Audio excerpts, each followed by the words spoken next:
नए रिश्ते बनाने के लिए पुराने रिश्तों को खो देना, ये आपकी बर्बादी की पहली सीढ़ी है और जनाब आपकी बर्बादी तय है। हर हाल महादेव। राइटर अखिलेश बाबा और खेसारी लाल यादव में झगड़ा हो गया।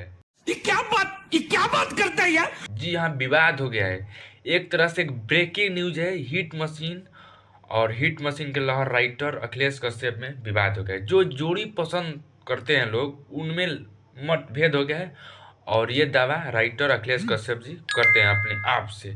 लिखते हैं अपने फेसबुक पर कि नए लोगों से रिश्ता बनाने जोड़ने से और पुराने लोगों से रिश्ता तोड़ने से आपका बर्बादी का कारण यही है।